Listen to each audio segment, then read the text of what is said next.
انتظامات ہوتے ہیں نا، بند کمرے میں ہوتا ہے یا پنکھوں کے لیے ذرا معاملہ خیر. چلیے الحمدللہ. بسم اللہ الرحمن الرحیم. الحمدللہ رب العالمین والعاقبۃ للمتقین ولا عدوان الا علی الظالمین والصلاة والسلام علی اشرف الانبیاء والمرسلین سیدنا و نبینا و امامنا محمد خیر خلق اللہ اجمعین وعلی آلہ وصحبہ ومن دعا بدعوتہ الی یوم الدین. اما بعد. باب النہی للبائع الا یحفل الابل والبقر والغنم وکل محفل. یہ باب ہے بائع کو منع کرنے کے سلسلے میں کہ وہ اونٹ کو، گائے کو، بکری کو اور دوسرے دودھار جانور کو، دودھ دینے والے جانور کے تھن کو نہ باندھے اور اس میں دودھ جمع نہ کرے. کئی شام دہنا بند کر دے، اس کے تھن کو باندھ دے. مقصد یہ ہو کہ اگر کوئی خریدار آئے گا اس کے جانور کو دیکھے گا، اس کی بھینس کو، گائے کو دیکھے گا، اس کی بکری کو دیکھے گا، اس کا بڑا سا تھن ہوگا، سمجھے گا کہ یہ جانور بہت حلوب ہے، دودھار ہے، یہ 10 لیٹر دیتا، 15 لیٹر دیتا، تو منہ مانگی قیمت اس کو مل جاتی. جس قدر تھن اس کا بڑا ہوتا نا، اسی قدر زیادہ دودھ ہوتا اس میں. تو اس طریقے سے دھوکہ اور غرر کرنے کے لیے بائع نے اپنے دودھار جانور کے دودھ کو تھن میں ہی جمع کر دیا. تحفیل مانے جمع کرنا، اور اسی کو کہتے ہیں تسریہ. روک دینا، دودھ کا دوہنے کو روک دینا، بند کر دینا، تاکہ دودھ وہاں جمع ہو جائے اور خریدار دیکھ کر دھوکہ کھا جائے. جب لے گیا تو ایک شام میں اس نے ماشاءاللہ 10 لیٹر دوہا، دوسرے شام میں 8 لیٹر آیا، تیسرے شام میں 7 لیٹر آ گیا، 5ویں شام میں 4 لیٹر آ گیا، اور تیسرے دن ہو کر کے وہ 4 لیٹر اور 3 لیٹر پر آ گیا. ارے اللہ، خوراک میں کوئی کمی نہیں، پانی میں کوئی کمی نہیں، چارے میں کوئی کمی نہیں. سمجھ گیا کہ وہ یہ میرے ساتھ مکاری ہوئی. تو جب اس کو سمجھ میں آئے کہ وہ دھوکے کا سودا اس نے کیا ہے، وہ ٹھگا گیا ہے، تو وہ جانور کو لے کر بائع کے پاس آئے کہ لو اپنا جانور، اور جو دودھ کھایا ہے اس کی قیمت نہیں اور اس کی تاوان نہیں. صلح و مصالحت کے لیے 1 سا کھجور اس کو دے دی. میں صلح و مصالحت کی قید اس لیے لگا رہا ہوں کہ اس حدیث میں بڑا اختلاف کیا ہے حناف نے، یہاں تک کہ ابو ہریرہ رضی اللہ عنہ کو غیر فقیہ ثابت کر کے ہٹا دیا، اور یہ کہا ہے کہ ان کی یہ حدیث جو متفق علیہ روایت ہے یہ قیاس سے ٹکراتی ہے. کھایا ہے تم نے دودھ، تو دودھ کا بدلہ دودھ دو یا دودھ کی قیمت دو. یہ یہاں پر کہا جا رہا ہے کہ 1 سا کھجور دے دو. یہ 1 سا کھجور کا دودھ سے کیا لینا؟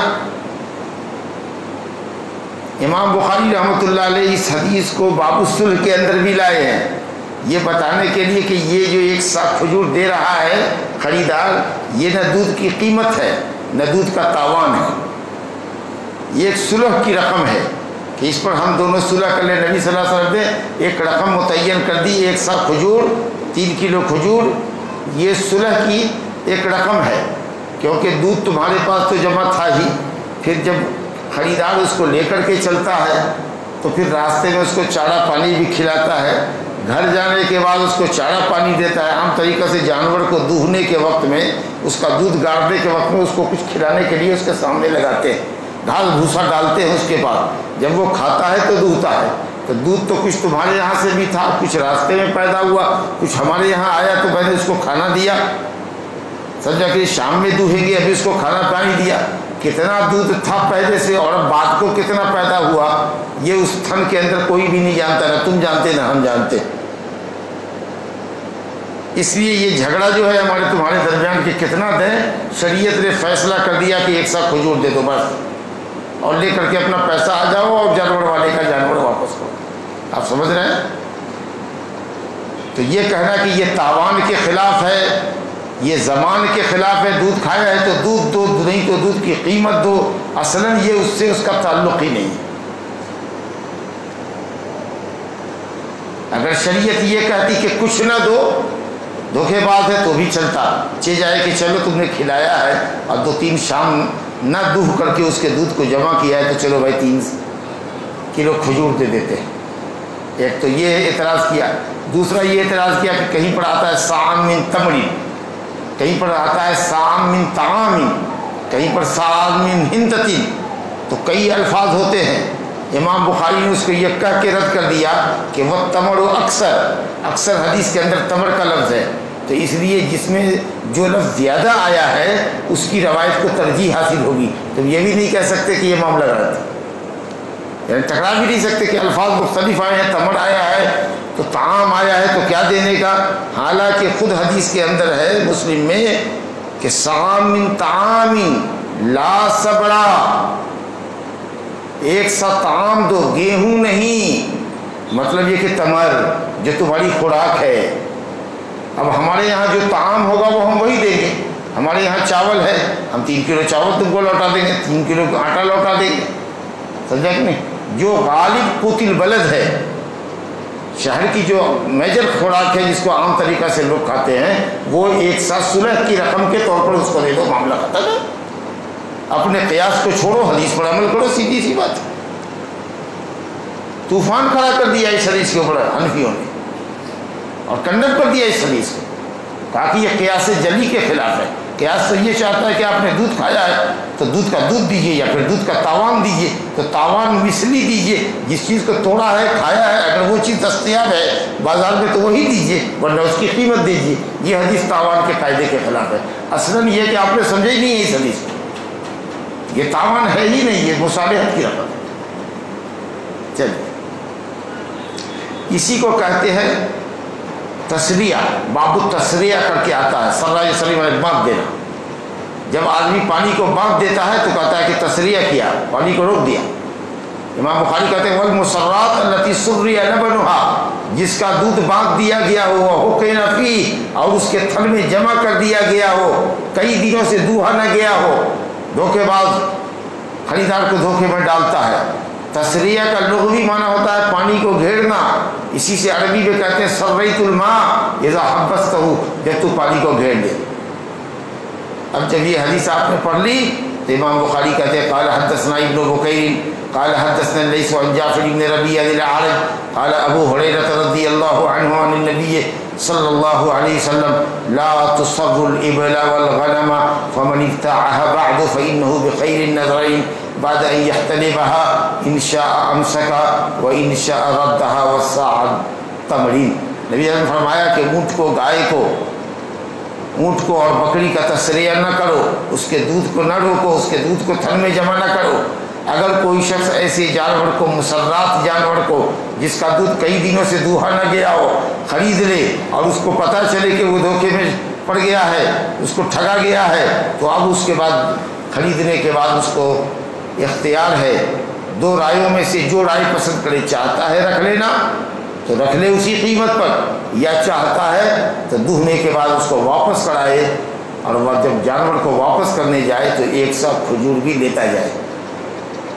جب نبی کریم صلی اللہ علیہ وسلم نے 1 سا کھجور بتا دیا تب کیسے آپ کہتے ہیں کہ صاحب اس میں کوئی گڑبڑی ہے؟ اور ایسا بھی نہیں ہے کہ ابو ہریرہ عربی نہیں سمجھتے تھے، خالص یمنی تھے۔ مکہ والوں نے یمن والوں سے عربی سیکھی، اصل عرب تھے یمن والے، سمجھا؟ یمنی لوگ اصل عربی تھے، مکہ والوں نے یمن سے عربی سیکھی تھی۔ حضرت اسماعیل نے اور اسماعیل نے یمنیوں سے عربی سیکھی تھی۔ یہ چاہے زمزم وہاں ہوا اور قافلہ یمن سے جو جاتا تھا شام کو، وہ جب وہاں ٹھہرا اور پھر ان کی آبادی ہوئی تو حضرت اسماعیل ان یمنیوں سے آنا جانا کرتے تو ان سے انہوں نے عربی سیکھی تھی۔ حضرت ابو ہریرہ نہیں سمجھ رہے ہیں نبی صلی اللہ علیہ وسلم کے مفہوم کو کہ آپ کہتے ہیں کہ ابو ہریرہ نے بدل دیا الفاظ۔ آپ اجمی ہو کر کے سمجھ سکتے ہیں اور وہ خالص عربی ہو کر کے نہیں سمجھ سکتے نبی جان کے فرمان کو۔ بڑی ستم ظریفی کیا ہے احناف نے اس حدیث کے ساتھ، بڑی ستم ظریفی کیا۔ بعض نے ابن سیرین سے روایت کیا صاع من طعام، اور یہ کہ خریدار کو 3 دن کا اختیار ہے۔ امام بخاری کہتے ہیں ابن سیرین سے بعضوں نے روایت کیا صاع من تمر، 3 کا ذکر نہیں کیا ہے، لیکن 3 کا ذکر ابن سیرین سے دوسرے لوگوں نے کیا ہے، جیسا کہ مسلم میں ہے کہ 3 دن کے اندر میں اس کو اختیار ہے۔ 3 دن میں پول کھل جاتا کہ بھائی نے اس کا تھن باندھ رکھا تھا، دودھ نہیں دہا تھا، تو 3 دن کے اندر واپس کر دو، ٹھیک ہے۔ تو 3 کا لفظ ثابت ہے۔ اور صاع من تمر زیادہ الفاظ حدیث ہیں، زیادہ تر راوی نے جو روایت کی ہے اس میں صاع من تمر ہے، لہذا صاع من طعام، صاع من ثمرہ، اس طرح کے الفاظ سے آپ مغالطے میں نہیں ڈال سکتے، کیونکہ جو الفاظ کثرت سے روایت کیے جائیں نا وہ حدیث راجح ہوتی ہے۔ کبھی کبھی لوگ اضطراب پیدا کرتے کہ حدیث میں اضطراب ہے، ایسے الفاظ ہیں کہ بن نہیں سکتے، کیا گیہوں دیں گے بھائی، جو دیں گے کیا، کھجور دیں گے کیا، چاول دیں گے کیا، کوئی کلیئر نہیں ہے، اسی لیے چھوڑو، حدیث کو روکو، تاوان کے باب میں چلو، نہیں سمجھا آپ نے؟ تو اسی کو رد کرنے کے لیے امام بخاری نے کہا کہ نہیں، تمر کا لفظ اکثر الفاظ کے اندر آیا ہے، لہذا تمر والی حدیث کو دوسرے الفاظ کی حدیث پر ترجیح حاصل ہوگی، جبکہ باقاعدہ صاع من طعام آ کر کے منع ہے کہ لا ثمرہ لا ہنتۃ بر، گیہوں نہیں، شام والا گیہوں نہیں، یعنی التمر۔ تو بات کلیئر ہوگی کہ طعام سے مراد وہ جو مدینے کی خوراک تھی، اور مدینے کی خوراک کھجور تھی، تو جس کی جو خوراک ہو، جس ملک میں عام خوراک چاول گیہوں ہم کھاتے ہیں، ایسے جانور کے ساتھ ہم ایک ساتھ چاول جو 3 کلو، ہم نے کہا کہ جو ایکسس وزن ہے سا کا، وہ 3 کلو چاول یا آٹا اس کے ساتھ واپس کر دو، یہ تاوان کی رقم ہوگی۔ چلو دوسری حدیث لائے ہیں امام بخاری مسدد سے، یہ عبداللہ بن مسعود سے روایت ہے، اللہ اکبر۔ ابو ہریرہ کو کہتے ہو غیر فقیہ ہیں، ابن مسعود تو سب سے بڑے فقیہ ہیں تمہارے یہاں، ابن مسعود کے فتوے سے ہٹتے نہیں، زیادہ تر 90% مسئلے حنفیوں کے ابن مسعود سے اور نخعی سے ہے، ابن مسعود کے شاگردوں سے ہے۔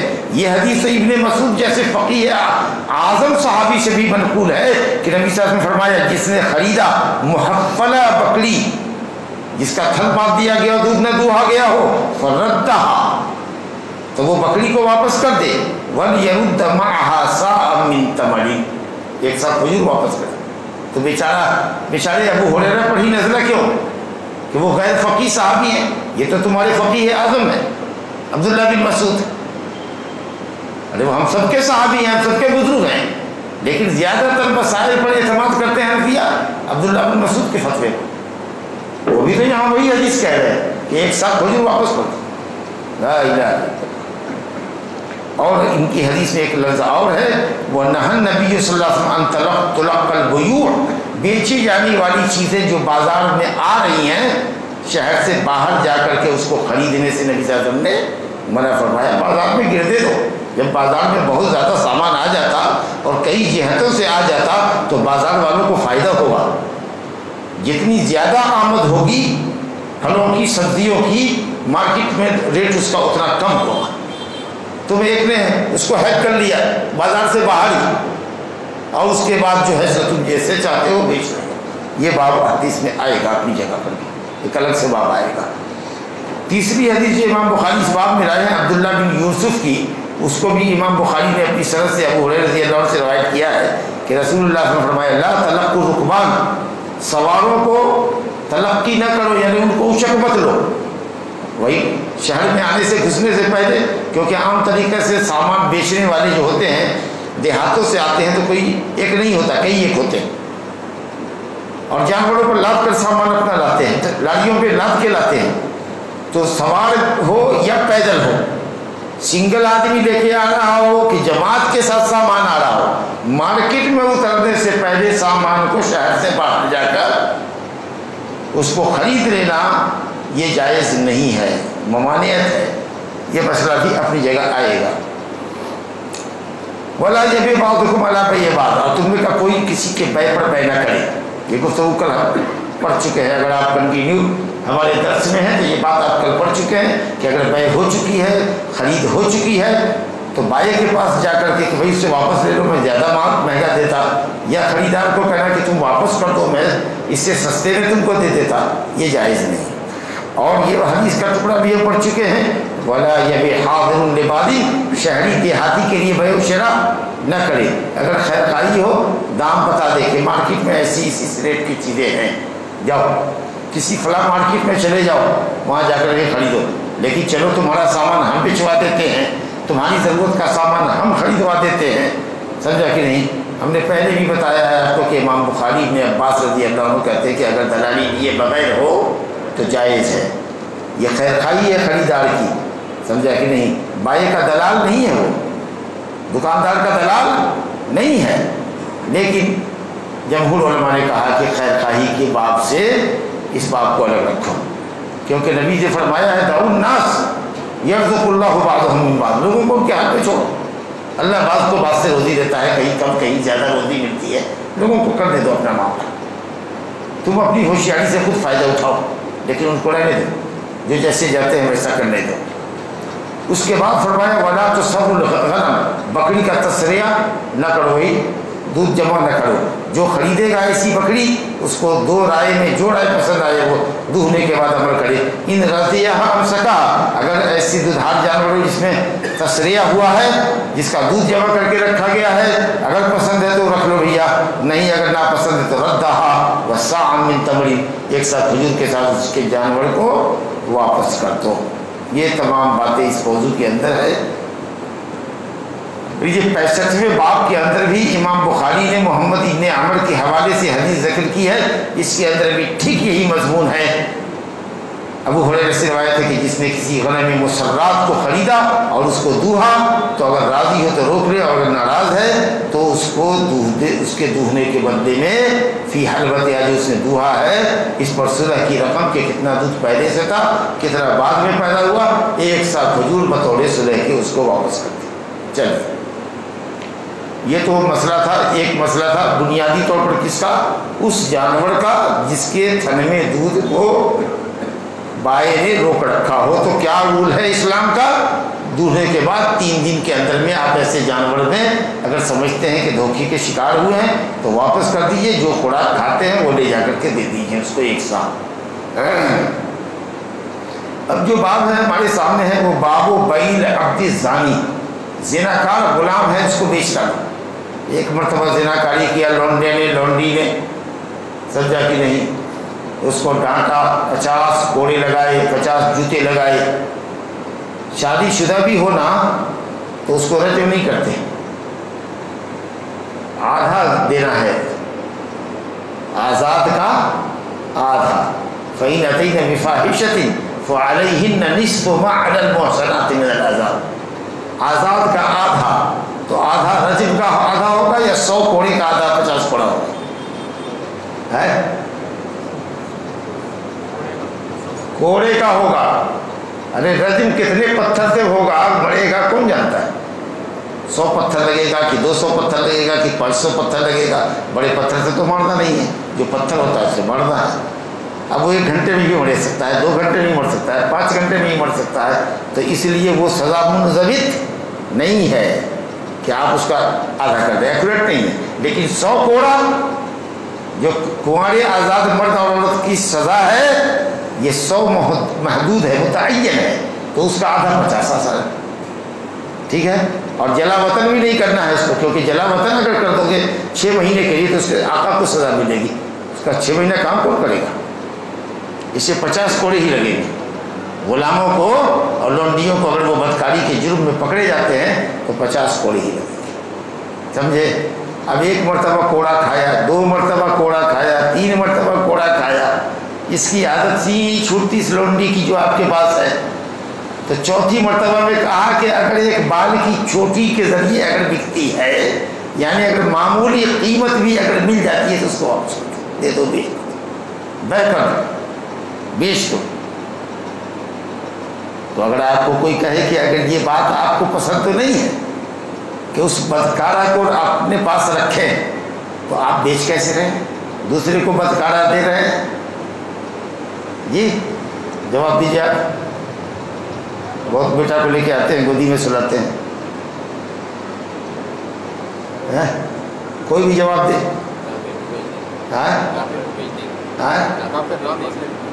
ارے نہیں, لیکن ہے تو بیکار عورت, وہی اپنے پاس رکھتے. بدکار عورت ہے, آپ اس کو بدکار لونڈی کو نہیں رکھ سکتے. آپ تو کہہ رہے ہیں کہ چوتھی مرتبہ میں بیچ دو, سزا دو, بیچ دو. اچھا یہ ہے کہ ولا جو سبھی گالی کرو مت دو. سزا دے رہے ہو تو گندی گندی بھدی بھدی گالیاں دے رہے ہیں. ایسا اسلام نے جو سزا دیا ہے یہ وہ بڑی ہے. کہا کہ بیچ دو, آزاد کرنے کا فارمولہ آپ لگاتے ہیں. شریعت نے کہا کہ بیچ دو. تو اگر کوئی غیر مسلم یہ کرے, اعتراض آپ پر یہ کرے کہ تم اپنے لیے اس بدکارہ کو پسند نہیں کرتے, تم دوسرے کسی مسلمان کے ہاتھ کیسے بیچ رہے ہو اس کو, کہیں گا بہت آسان بات ہے. ہو سکتا ہے کہ وہ ہمارے یہاں پاک دامن نہ رہی ہو, دوسرے مالک کے پاس جائے گی, وہ مالک اس کو اتنا استعمال کرے گا. ہو سکتا ہے کہ ہم سے زیادہ توانا, تندرست, طاقتور مرد ہو, وہ اس کو اتنا استعمال کرے گا کہ دوسرے کی طرف جھاڑ کرنے کی اس کو نوبت ہی نہیں آئے گی. آپ سمجھ رہے ہیں؟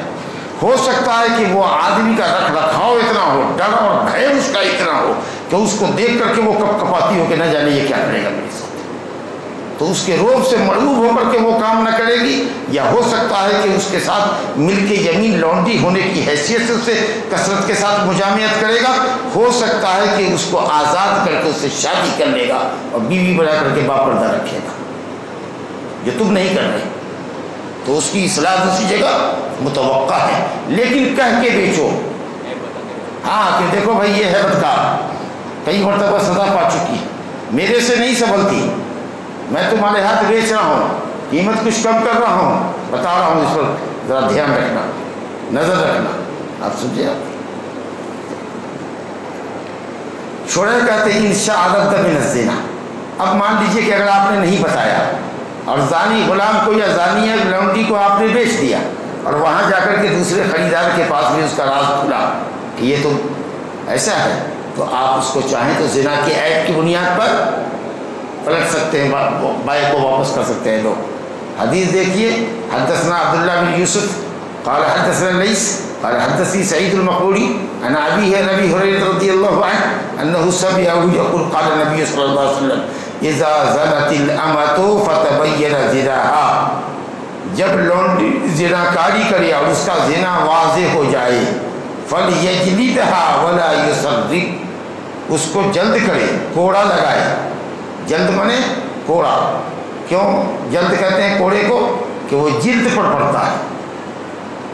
جلد بولے تو چمڑا, اس کی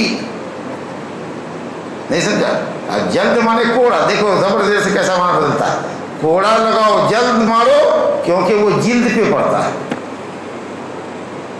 سمجھا کہ ولا یصرف, اور اس کو برا بھلا مت کہو. صرف یصرف و تصریف, لا تصریف علیکم اليوم یغفر اللہ لکم.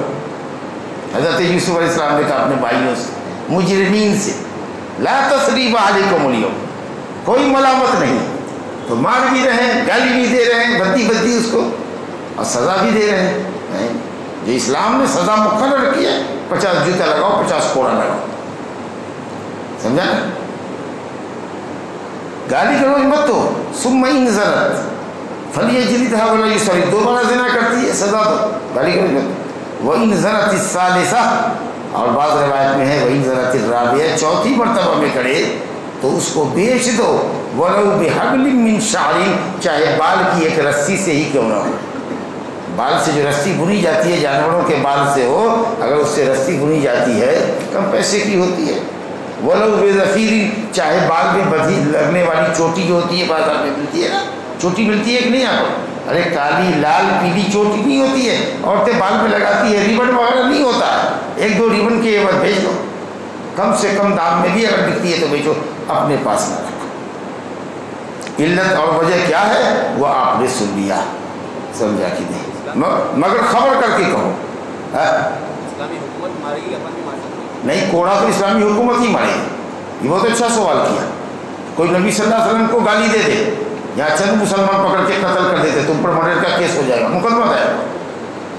سزائیں جو بھی اسلام کی ہیں وہ ولی امر دے گا، حاکم وقت دے گا، اسلامی سلطنت دے گی، اس کا قاضی دے گا، ہم نہیں دے سکتے۔ اسلامی حکومت نہیں ہے، نہیں ہے تو گورنمنٹ کے آ جاؤ، اپنے فنڈامنٹل رول کا استعمال کرو، نہیں ہے تو اس ظالم کے معاملے کو اللہ کے حوالے کر دو۔ دیکھو گے کتے کی موت مرے گا، نبی کو گالی دینے والا کتے کی موت مرے گا، بم بلاسٹ ہوگا، جل جائے گا، مر جائے گا۔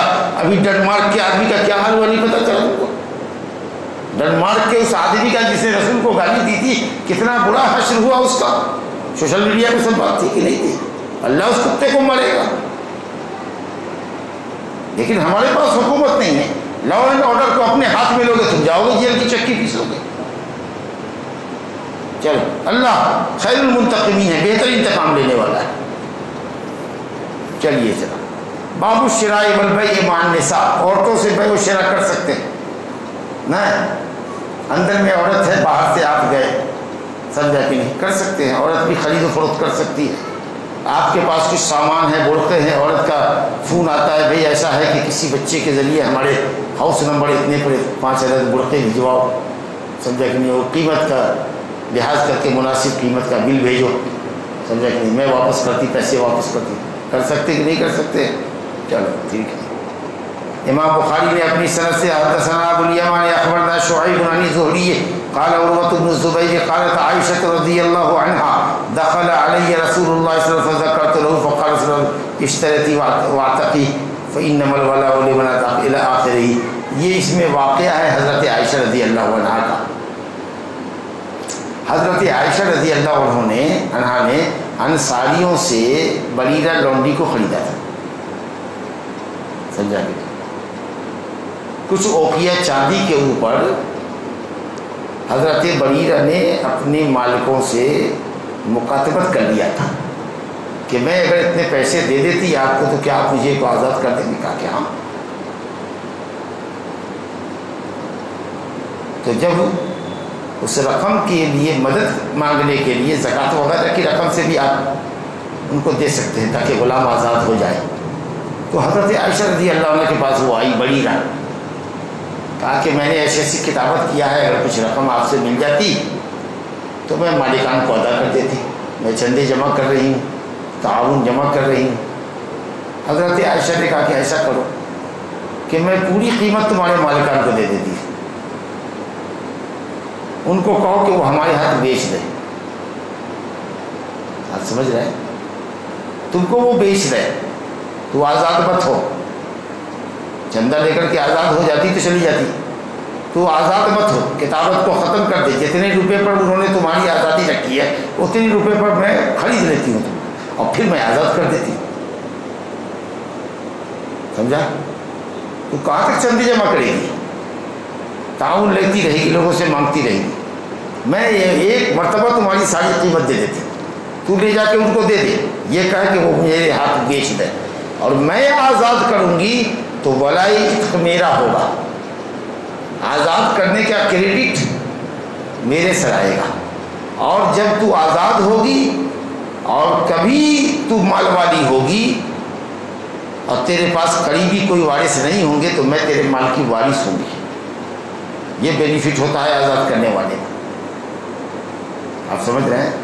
ولائی عتق، آزاد کرنے کا ولا، کہ جب وہ غلام یا لونڈی آزاد کر دیا جائے اور وہ مالدار ہو کر کے مر جائے تو کوئی بھی اگر نہیں ہے، جو فرد لوگ ہیں جن کے حصے مقرر ہیں، ان کو دے دینے کے بعد جو رقم بچتی ہے عصبہ کی حیثیت سے بچی ہوئی ساری رقم آزاد کرنے والا لیتا ہے۔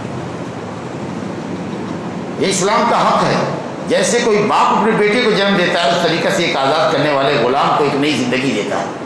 جو بیچا اور خریدا جا رہا تھا، 1 روپیہ بھی نہیں حاصل کر سکتا تھا، دن بھر اگر 1000 روپے بھی کما کے لاتا ہے تو سب اس کا آقا لے لیتا ہے، لیکن اب وہ اپنی زندگی جی رہا ہے۔ تو میں یہ فائدہ صرف چاہتی ہوں کہ میں تم کو آزاد کروں، آزادی کا ثواب بھی مجھ کو ملے گا، اور دوسرے یہ کہ ولائی عتق بھی مجھ کو مل جائے گا۔ بڑی دیر کا مجھے کیا اعتراض ہے، میں تو ایسے ہی آزاد ہونا چاہتی ہوں، اور اگر آپ آزاد کرنا چاہتی ہیں اور یہ جو فوائد کچھ آپ کو شریعت سے مل رہے ہیں اس میں ہمارا کیا جاتا ہے؟ یہ تو فائدہ آپ کو شریعت دے رہی ہے، ٹھیک ہے۔ گئی کہ وہ کہا کہ حضرت عائشہ نے ایسا ایسا پرپوزل دیا ہے کہ آپ وہ پیسے لے لو اور مجھے ان کے ہاتھ بیچ دو. تو کہا ٹھیک ہے, مجھ کو تو پیسے سے مطلب ہے, میں تو بیچ دیتا ہوں, لیکن ولائی تیرا میرے پاس ہوگا. نہیں بجا, ارے بیچنے والے کے پاس کیسا ہوتا, آزاد کرنے والے کو ہوتا ہے, تو آزاد کر دے, تیرے لیے ولائی ہوگا. لیکن انہوں نے کہا کہ نہیں, میں بیچوں گا اس شرط کے اوپر کہ تیری آزادی کی ولا جو ہوگی, ولا سمجھے نا, ارے ابھی تو سمجھایا, تو ولا میرے لیے ہوگا. حضرت عائشہ نے کہا نہیں ایسا کیسے ہوتا, قیمت میں دے رہی ہوں, وہ بیچ رہے ہیں, اور میں آزاد کروں گی تو ولایت مجھے حاصل ہوگا. یہی وہ دھیر بن چل رہا تھا کہ نبی کریم صلی اللہ علیہ وسلم تشریف لائے. اما عائشہ نے ساری بات کیا سنائی, کہا آپ نے اشتری خریدو, وعاتقی اور آزاد کرو. ولا اس کو ہوتا ہے, قاعدہ ہے انما الولاء لمن اعتق, ولا اس کو ملے گا, انما کلمہ حصر ہے, ولا صرف اسی کو ملے گا جو آزاد کرے گا. سمجھ میں. اس کے بعد شام ہوئی, یہی اثر کا وقت ہوا رہا ہوگا, تو نماز پڑھانے کے بعد نبی صلی اللہ علیہ وسلم نے خطبہ دیا ممبر سے, اللہ کی تعریف کی, اور اس کے بعد کا ما بال الناس, ان لوگوں کو کیا ہو گیا کہ ایسی ایسی شرطیں لگاتے ہیں جو اللہ کی کتاب میں نہیں. ایسی 1000-100 شرطیں بھی لگاؤ اگر تم جو قرآن اور حدیث کے خلاف ہو تو شرط باطل ہے. وہی اشتراط المیت شرطی, چاہے 100 شرط لگاؤ, تکثیر کے لیے ہے, 100 کا عدد یہ معتبر نہیں ہے, اس کی کوئی حیثیت نہیں ہے. جتنا بھی شرط لگاؤ سب باطل ہے. شرط اللہ حق و اوثق, اللہ تعالیٰ نے جو شرط لگائی ہے, جو قرآن اور حدیث کے مطابق شرط ہے, وہی پورا کرنے کی زیادہ لائق ہے, وہی زیادہ مضبوط شرط ہے. اس کے مقابلے میں جو شرط ہے وہ باطل شرط ہے, فسفسی شرط ہے. انما الولاء لمن اعتق, جو انصاریوں نے یہ شرط لگائی ہوگی ان کی سٹی پٹی گم ہو گئی ہوگی. نبی صلی اللہ علیہ وسلم کی ایک عادت مبارکہ یہ بھی تھی کہ بیان میں لوگوں کو نام لے کے ٹارگٹ نہیں کرتے تھے تاکہ اس کی رسوائی نہ ہو. خطاب عمومی فرمایا کرتے تھے تاکہ جو ہے مجرم وہ سمجھ جائے کہ اس بات اسی کی طرف جا رہی ہے, لیکن عام لوگ نہ سمجھ سکے کہ یہ بات کس کو جا رہی ہے نا. یہ خطاب کا اچھا طریقہ. لوگوں کو کیا ہو گیا ہے, آج کل بہت سارے لوگ آتے, چھوٹے چھوٹے بچوں کو لے کے آتے, ان کے بچے بھاگتے دوڑتے رکھتے, چیخ پکارا کرتے, نمازیوں کی نماز میں گڑبڑ کرتے, بجائے اس کے کہ کسی ایک آدمی کا نام لیں, کسی ایک کا نام لیں, اس کو خراب لگے. ایک عام سی بات کہی, ایسا بندہ کوئی ایک تو نہیں ہے جو ایک بچے کو لائے, وہ دیکھو 2 بچے سنبھالے ہوئے, ان کو دیکھو وہ 2 سنبھالے ہوئے, یہ تو ایک سنبھالے ہوئے. تو عمومی گفتگو کرنے کا فائدہ زیادہ ہوتا, وہ بات دل میں اثر کرتی. لیکن برسر ممبر اگر کسی کا نام لے, فلاں کو کیا ہو گیا ہے, یہ بچہ کھلانے کے واسطے ادھر رہتا ہے, بچے کو بہلانے کے لیے رہتا ہے. چلو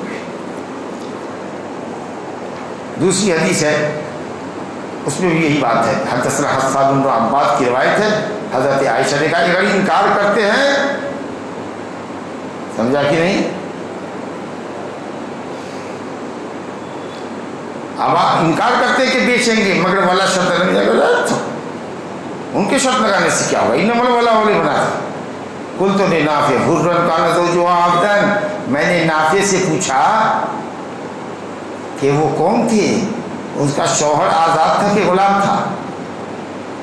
بریرہ کا شوہر آزاد تھا کہ غلام تھا, کہا غلام تھا بیچارہ. اما عائشہ نے جلدی کی کہ اس کو آزاد کر دیا, اور مغیث غلام تھا. تو آزاد ہونے والی لونڈی کو ایک فائدہ یہ بھی ہوتا ہے کہ جب وہ آزاد ہو جائے تو اپنے شوہر کو رکھے گی کہ چھوڑے گی اس کے اختیار, بغیر کسی طلاق کو رکھے, جاؤ تم کو نہیں رکھتی, میں جاتی دوسرے سے شادی کر لیتی, ایک حیض پار کر کے, کیونکہ کل ملا ہے اس کا غلام شوہر, آج وہ آزاد ہوئی ہے تو کہیں حاملہ نہ ہو گئی ہو, اسے ایک حیض کا انتظار کرے, اور اس کے بعد اپنی مرضی سے جہاں چاہتی شادی کر لیتی. سمجھا, یہی ہوا. بریرہ کو مغیث پسند نہیں تھا, آپ سمجھ رہے ہیں. جب وہ آزاد ہوئی تو اس نے مغیث کو ٹکا سے جواب دے دیا, کہا تم نہیں ہم نہیں, ایک دوسرے جیسے نہیں. اب وہ بھاگتی پھر رہی ہے آزاد ہونے کی خوشی میں, اور یہ مغیث غلام اس کا پیچھا کر رہا ہے. بریرہ میرے کو نہ کو چھوڑو, بریرہ میرے کو نہ کو چھوڑو, میں تمہارے بغیر نہیں رہ سکتا بریرہ, سمجھا کہ نہیں. اور وہ اس کی طرف تاک نہیں رہی ہے, دیکھ نہیں رہی ہے, بہت رو رہا ہے, ہزاروں قطار اس کی داڑھی پر اس کے آنسو گر رہے. بریرہ کی جدائی میں کہ یہ مجھ کو چھوڑ دے گی، دوسرا شوہر کر لے گی۔ حضرت عباس بن عبد المطلب نے نبی صلی اللہ علیہ وسلم سے کہا کہ آپ کو تعجب نہیں ہوتا اس یک طرفہ محبت پر؟ دیکھیے شوہر دیوانہ بنا ہوا ہے، روتا پھر رہا ہے مدینہ کی گلیوں میں، بیوی ہے کہ اس کی طرف اس کو گھاس نہیں ڈالتی۔ تو نبی صلی اللہ علیہ وسلم نے بریرہ کو بلایا اور اس کے غلام شوہر کے لیے حق میں سفارش آپ نے فرمائی۔ دیکھو نبی کریم صلی اللہ علیہ وسلم کی ذات مبارک دیکھیے اور آپ کا تواضع دیکھیے کہ غلام کے لیے آپ سفارش کر رہے ہیں۔ کہا بریرہ دیکھو مغیث تم سے کتنا پیار کرتا ہے، تمہارے پیچھے وہ روتا پھرتا ہے، تم اس کو قبول کر لو۔ تھی عقل مند، اس نے کہا کہ آپ کا حکم ہے یا مشورہ؟ نبی کی حیثیت سے حکم فرما رہے ہیں یا مشورہ دے رہے ہیں؟ کہا مشورہ دے رہا ہوں۔ کہا میں اپنے معاملے کو زیادہ بہتر سمجھتی ہوں کہ مجھے اس شوہر کے پاس رہنا ہے کہ نہیں رہنا۔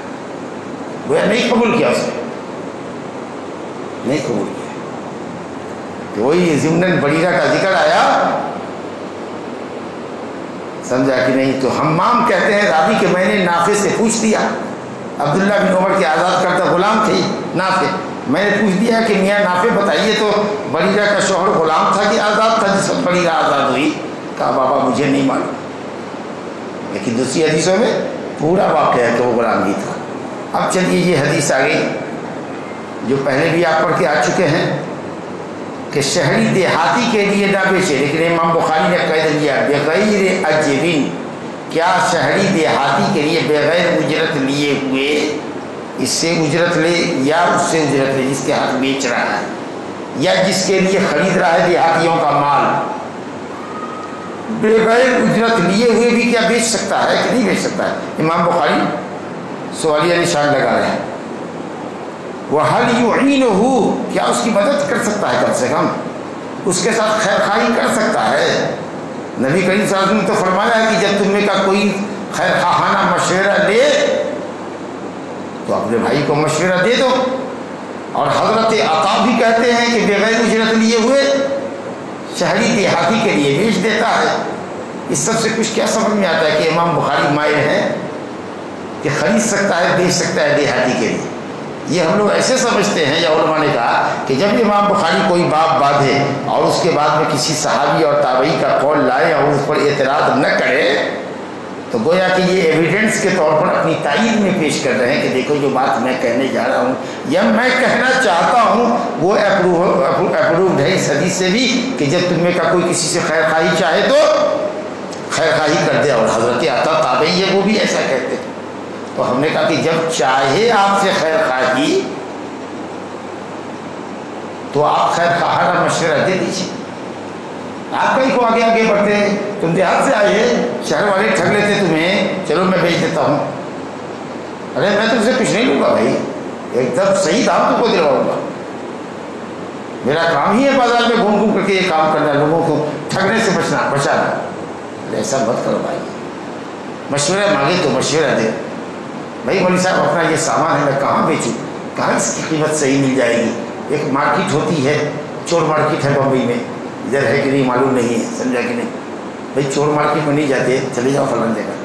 یہاں مارکیٹ میں اگر چلے جاتے آپ کسی ہل پہ چلے جاتے، وہاں بہت مہنگا سامان ملتا، لیکن چلے جاؤ بھائی ایڈمٹس پہ چلے جاؤ، وہاں سامان صحیح ملتا، وہاں زیادہ بارگیننگ نہیں ہوتا کہ نا؟ تو اگر پوچھے کہ کہاں سے لینا ہے تو اس کو مارکیٹ کا پتہ دے دو، جا کر کے خریدنا کہیں کو۔ تو بہرحال یہ مسئلہ ہے۔ قال حدثنا علی بن عبداللہ قال حدثنا سفیان عن اسماعیل عن قیس سمعت جریر رضی اللہ عنہ، جریر بن بجلی رضی اللہ عنہ جب مسلمان ہوئے، اپنے خاندان کے اپنے قبیلے کے سردار تھے، تو نبی صلی اللہ علیہ وسلم کہتے ہیں کہ جب میں مسلمان ہوا تو میں نے نبی صلی اللہ علیہ وسلم کے ہاتھ پر بیعت کی، شہادت اللہ الہ الا اللہ و ان محمد رسول اللہ پر، نماز قائم کرنے پر بیعت کی، زکوٰۃ دینے پر بیعت کی، سمع و اطاعت پر کی، آپ کی بات میں سنوں گا اور اطاعت کروں گا، اور یہ خاص بیعت بھی نبی صلی اللہ علیہ وسلم نے لی، النصح لکل مسلم، ہر مسلمان کے لیے خیر خواہ رہو، کسی کے بدخواہ مت رہنا۔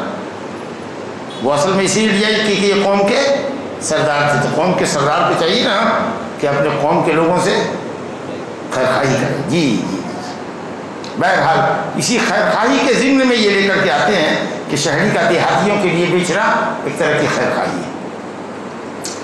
دوسری حدیث دیکھیے، قال حدثنا صلت بن محمد حدثنا عبد الواحد حدثنا معمر عن عبد الله بن طاووس عن ابي ابن عباس رضی اللہ عنہما قال قال رسول اللہ صلی اللہ علیہ وسلم لا تلقوا الركبان، قافلہ آنے والا جو اشیاء خوردنی لے کر آ رہا ہے اس کو شہر سے باہر جا کر کے اچک نہ لو، ولا يبيع حاضر لباد، شہری دیہاتی سے نہ بیچے۔ یہ کہتے ہیں کہ میں نے ابن عباس سے کہا، یہ طاؤس جو شاگرد تھے ابن عباس کے، طاؤس بن کیسان، یہ اپنے باپ سے روایت کرتے، طاؤس اپنے باپ کیسان سے، ابن عباس کے شاگرد ہیں یہ دو باپ بیٹے۔ انہوں نے کہا کہ میں نے ابن عباس سے پوچھا کہ لا يبيع حاضر لباد، شہری دیہاتی سے نہ بیچے کا کیا مطلب ہے؟ تو حضرت نے فرمایا ابن عباس سے کہ لا يكون له سمسارا، دلالی نہ کرے، اگر دلالی نہیں لیتا ہے تو بیچ سکتا ہے۔ تو ابن عباس کا بھی موقع کیا ہے، امام بخاری بھی اسی کی طرف مائل ہوئے ہیں۔ پھر یہی باب آگے لائے ہیں کہ جن لوگوں نے ناپسند کیا ہے کہ شہری دیہاتی کے لیے نہ بھیجے، بالکل یہی بات علی العموم ٹھیک ہے۔ حدثنا عبداللہ بن صباح کے حوالے سے امام بخاری عبداللہ بن عمر سے روایت کرتے ہیں، نہا رسول اللہ صلی اللہ علیہ وسلم ان یبیع حاضر لباد، شہری دیہاتی سے نہ بیچے، دعوا الناس یرزق اللہ بعضهم من بعض، لوگوں کو چھوڑو اللہ تعالیٰ ان کو ایک دوسرے سے روزی دیتا ہے۔ 70واں باب 70 نمبر کا باب ہے، اس میں بھی ہے کہ شہری دیہاتی سے سمسرہ لے کر دلالی لے کر نہ بیچے۔ ابن سیرین نے، ابراہیم نخعی نے بائع اور مشتری ہر ایک کے لیے اس بات کو ناپسند کیا ہے، سمجھا کہ نہیں؟ تو بہرحال آدمی کے بیع پر امام بخاری مکی بن ابراہیم سے حدیث لے کر آئے ہیں، قال اخبرنی ابن جریج نے ابن شہاب نے سعید المسیب انہ سمع ابا ہریرہ لا یبیع المرء، آدمی بھائی کے بیع پر بیع نہ کرے، تناجش نہ کرے، نجش نہ کرے، کئی لوگوں کا مل کر کے قیمت کو بڑھا دینا تاکہ اصلی خریدار کو پھنسائے، جیسا پڑھ چکے ہم، ولا یبیع حاضر لباد، اور شہری دیہاتی کے لیے بیع نہ کرے۔ دوسری حدیث امام بخاری محمد بن مسنہ کی سند سے لائے، انس بن مالک نے بھی کہا نہینا ان یبیع حاضر لباد، شہری دیہاتی کے لیے نہ بیچے، مطلق فرمایا ہے۔ تو اس لیے یہ خیر خواہی والے بات سے اس کو مستثنا کرو، چھٹو، سمجھا کہ لوگوں کو چھوڑو ان کے حال پر۔ اور اب یہ جو گفتگو ہے جناب کہ سامان والے کو سامان نہ بیچو، سامان والے کو سامان نہ بیچو، ذرا سا تیزی میں اس بات سے بھی گزرتے ہیں، پھر اگر یہی گفتگو لائیں گے تو آپ کا اریٹیشن ہوگا۔ آپ نے فرمایا کہ رکبان کو جو تجارتی قافلہ لے کر آ رہے ہیں شہر سے باہر نہ لوٹو، اس کو نہ اچکو، اور اس کی بیع مردود ہے۔ امام بخاری نے صاف حکم لگا دیا کہ شہر میں آنے سے پہلے اگر تم نے جا کر کے لے لیا ہے، بیع کر لیا ہے تو بیع مردود ہے، ہاں کینسل، کیونکہ ایسا کرنے والا گنہگار ہے۔ اذا کان بہ عالما، جب وہ جانتا ہے کہ نبی صلی اللہ علیہ وسلم نے ایسا کام کرنے سے منع کیا ہے، ممانعت کو جاننے کے بعد وہ انہوں ایسا کرتا تو گنہگار ہوگا کہ نہیں ہوگا؟ مخالف ہوگا۔ اور یہ دھوکہ ہے بیع کے اندر، اور دھوکہ جائز نہیں ہے۔ لیکن اگر امام بخاری کی طرف کے مقابلے میں اگر کوئی آپ سے یہ کہے کہ گنہگار تو ہے لیکن بیع تو نام ایجاب اور قبول کا ہے، آپ کہیے کہ بیع ہو گئی لیکن گنہگار ہوا، آپ سمجھے کہ نہیں؟ نبی نے منع فرمایا ہے، ممانعت کی مخالفت کرنے سے وہ ٹیکنیکل بات کر رہے ہیں، گنہگار تو ہے لیکن جس چیز کی بیع کر رہا ہے وہ شے حلال، میں پیسہ دے رہا ہوں وہ پیسہ حلال، میں نے کہا بیچتے کہتا ہاں، وہ خریدتا میں، ایجاب و قبول ہو گیا۔ یہ ممانعت بیع سے متعلق نہیں ہے، آگے جا کر کے لپکنے سے متعلق ہے، آپ سمجھ رہے ہیں؟ تو مخالفت کی ہے تو گنہگار ہوگا لیکن بیع کیوں مردود ہوگی؟ آپ کہتے ہیں خدا ہے، دھوکہ ہے، اگر میں دھوکہ نہ دوں، مارکیٹ کا ہی ریٹ بتاؤں، ایسا ریٹ بانٹ کر کے میں بتاؤں کہ مارکیٹ میں بھی اگر وہ آتا تو اس سے زیادہ اس کو کچھ ملتا نہیں، تب کیا بولیے بات؟ ہاں، اسی جمہور علماء نے کہا کہ یہ عمل مخالف تو ہے، ممنوع تو ہے، لیکن بیع اگر کر لیا ہے تو بیع جائز ہے۔ اور حدیث میں واضح لفظ ہے کہ اگر کوئی طلب کی جلب کرتا ہے، منع کرتا ہوں میں کہ باہر سے آ رہا ہے سامان، بازار کی طرف جو کھینچ کے آ رہا ہے اس کو مت اچکو، آگے بڑھ کے مت لو، لیکن اگر کسی نے ایسا کر لیا تو سامان والے کو اختیار ہے کہ وہ مارکیٹ میں آئے اور قیمت اس کی دریافت کرے، اور اس کو لگے کہ وہ ٹھگ لیا گیا ہے تو اس خریدار کا گریبان پکڑے گئے، لو میرا سامان واپس کرو، میری ٹرک کو نہیں چھونا دی، میں نہیں چلتا اس ٹرک پر بیٹھ کر، دیکھتا ہوں مارکیٹ میں, پوچھتا ہوں کیا ریٹ ہے, نہیں سمجھا. تو نبی صلی اللہ علیہ وسلم کا یہ کہنا کہ اگر ہو جائے اور اس کو لگے کہ وہ دھوکے کا شکار ہو گیا تو اس کو اختیار ہے, یہ لفظ بتا رہا ہے کہ بھائی اس کی ہو گئی, جائز ہے. سمجھ لیں گے, بشرطے کہ مارکیٹ کو ہیک نہیں کر رہا ہے, وہ احتکار نہیں کر رہا ہے, مال گوڈاؤن میں لے جا رہا ہے, من چاہے دام پر نہیں بیچے گا, لوگوں کو ہاکار نہیں کرنے کا. اور شرط دوسری شرط یہ ہے کہ قیمت کا معاملہ مخفی نہیں رکھے گا, جو صحیح دام ہے مارکیٹ میں وہی دام اس کو دے گا. تو اگر دام صحیح بول رہا ہے اور احتکار نہیں کر رہا ہے تو انشاءاللہ تعالیٰ وہ بیع جائز ہے. ویسے اس کو یہ چاہیے تھا کہ بازار میں اگر مال آتا تو زیادہ اچھا تھا. پھر اسی حدیث کے اندر وہی سب حدیث لائے ہیں امام بخاری اپنی سند سے حدثنا محمد بن بشار سے ابو ہریرہ سے کہ نبی صاحب نے تلقی سے منع کیا, آگے بڑھ کر کے سامان خریدنے سے. وہ ایک طرح سے تم نے سامان کو اچک لیا, ہائی جیک کر لیا, اور شہری دیہاتی سے نہ بیچے.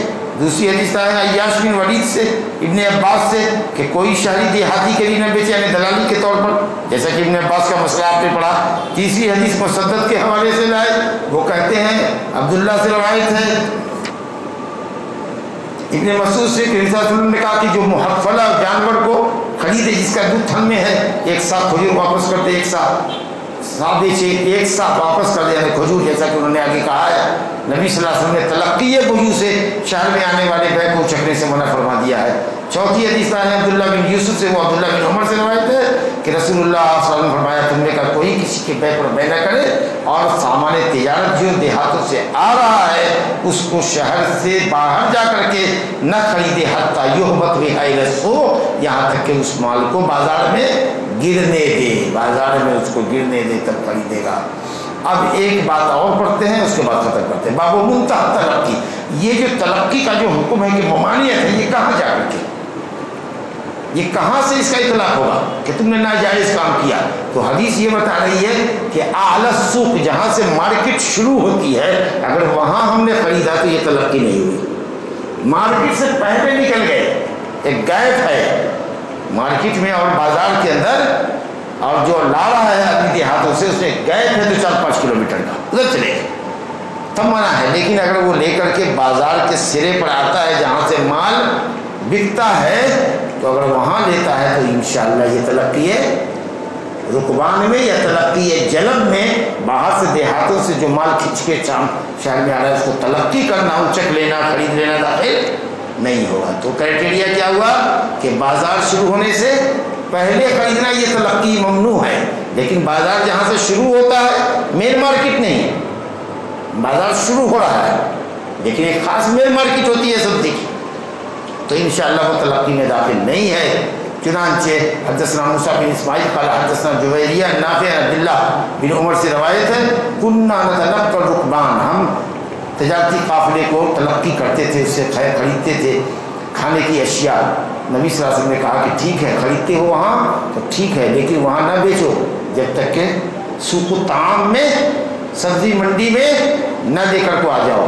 اور دوسری حدیث دیکھ لیجئے, ابو عبداللہ بخاری کہتے ہیں ھذا فی اعلی السوق, بازار کا سرا, بازار کا اوپری حصہ جہاں سے بازار شروع ہو رہا ہے, وہاں جا کر کے اگر لیتے ہو اسٹارٹنگ پوائنٹ پر تو یہ تلقی منع نہیں ہے.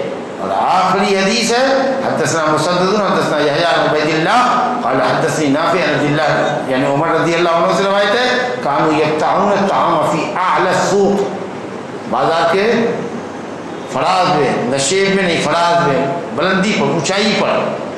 جب بازار سے شہر میں شہر آتی ہے عام طریقے سے ڈاؤن ہوتی ہے بازار کے اندر, تو بازار کے اعلی السوق یعنی اسٹارٹنگ پوائنٹ, مراد ہے اسٹارٹنگ پوائنٹ, بازار کے اسٹارٹنگ پوائنٹ پر اگر خریدے تو کوئی ممانعت نہیں ہے. لیکن ممانعت صرف یہ ہے کہ وہاں پر سامان نہ بیچو جب تک کہ اس کو تم بازار میں نہ اتارو. ھذا وباللہ التوفیق وصلی اللہ علی نبینا محمد وآلہ وصحبہ اجمعین.